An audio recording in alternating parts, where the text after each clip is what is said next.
Hi, good morning. This is Herbert Batang, your facilitator today, and in this video, I'll be discussing the ethical dilemma in information technology.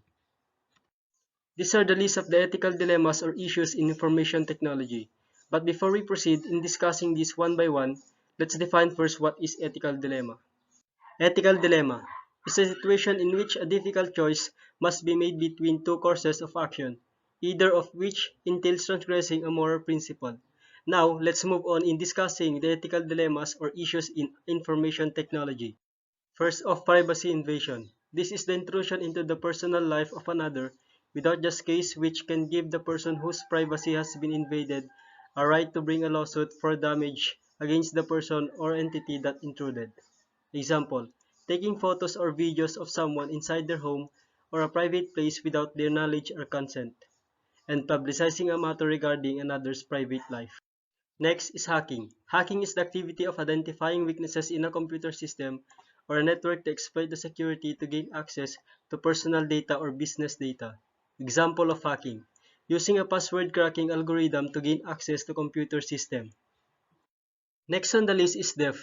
Theft is defined as the physical removal of an object that is capable of being stolen without the consent of the owner and with the intention of depriving the owner of it permanently.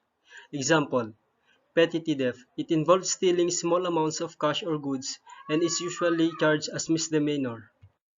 And the next thing is security. Security is the quality of being secure. Example of security problems are responsible decision making, confidentiality and privacy, piracy, fraud and misuse, liability, copyright, trade secrets, and sabotage. Next, we have virus. Virus is a computer program that infects other programs with copies of itself. It clones itself from this to this or from one system to another over computer networks. A virus executes and does its damage when the program it has infected executes.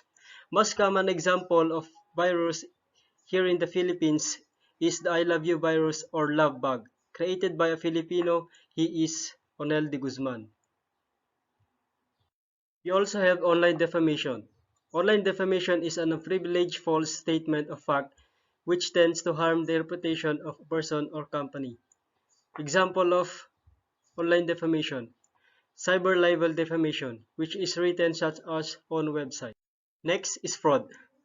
This is an intentionally deceptive action designed to provide the perpetrator with an unlawful gain or to deny a right to a victim.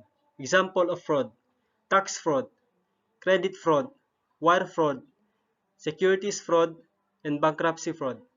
Fraudulent activity can be carried out by an individual, multiple individuals, or a business firm as a whole. And last but not the least is software piracy.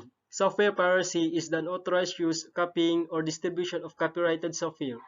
It may take many forms, including unauthorized copying of software programs purchased legitimately, sometimes known as end-user piracy. Example of software piracy is when you download a copy of Microsoft Word from a file sharing website without paying for it.